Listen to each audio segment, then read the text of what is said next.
Three major powers just signed a pact that experts are calling a genuine shift in how the Middle East organizes its own security. But there's real disagreement over what it actually means. Some call it a new NATO. Others say that comparison is flat out wrong. Let's break down what this pact actually does and doesn't do. This didn't happen in a vacuum. Houthi rebels have sharply escalated attacks on Saudi-backed forces. Reports indicate 58 troops were killed in a recent wave of attacks in Yemen, with 11 civilians wounded in a separate strike on Saudi Arabia itself. Since the US and Israel's war on Iran began on February 28th, Iran and its allies, including the Houthis, have been firing on Saudi Arabia and other Gulf states, blockading their energy shipments. That's the backdrop this pact was signed against, a Gulf oil exporter under sustained real attack with no end in sight. So on Friday, Turkish President Erdogan, Saudi Crown Prince Mohammed bin Salman, and Pakistani PM Shehbaz Sharif signed what's being called the Makkah Joint Defense Agreement, or in some reporting, the Makkah Joint Deterrence Agreement. The core committee, an armed attack against any one of the three would be regarded as an attack against all three, meant to strengthen collective deterrence. Here's an important detail though. The joint statement did not specify exactly what obligations each country actually accepted. That vagueness matters, and we'll come back to it. Each country brings something different to the table. Turkey has NATO's second largest military and a fast-growing defense industry. Saudi Arabia is the world's top oil exporter, bringing financial firepower, and Pakistan is the only Muslim-majority nation with nuclear weapons. Plus decades of military experience it's already shared with Saudi forces through training and technical assistance. Here's where it gets genuinely interesting. Not everyone agrees on how big a deal this is.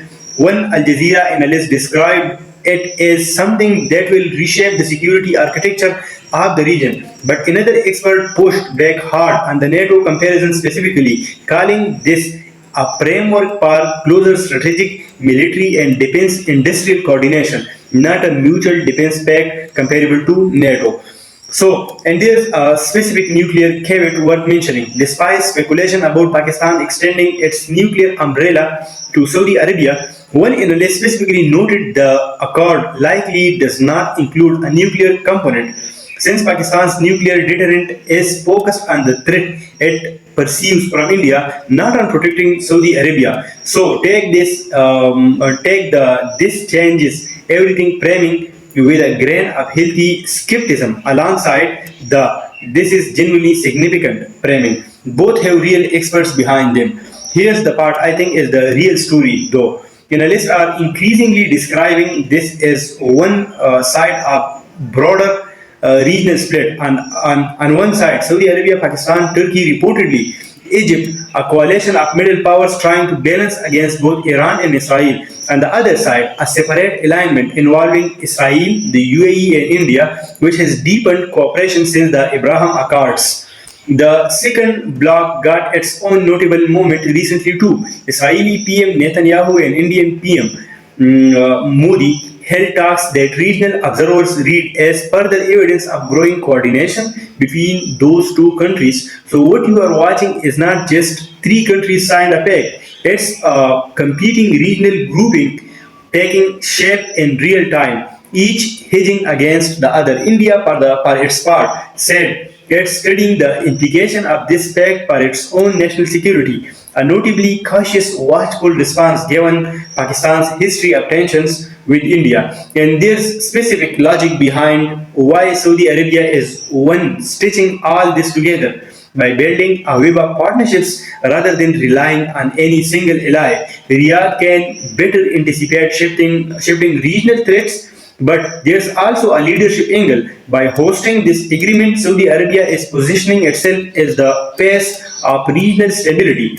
at a moment when Iran and Israel are increasingly seen, even by neutral observers, as the destabilizing forces in the region. It's also worth remembering this builds on things that already existed. Saudi Arabia has had a defense pact with Pakistan since September 2025 and one with the Six Nation Gulf Cooperation Council since 2000.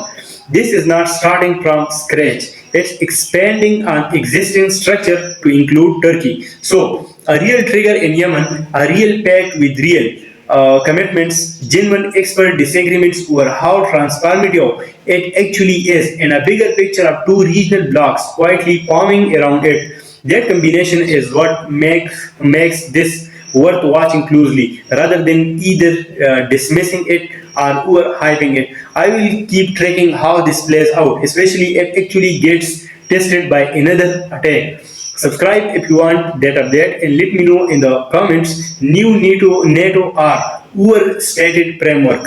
What is it? See you in the next one.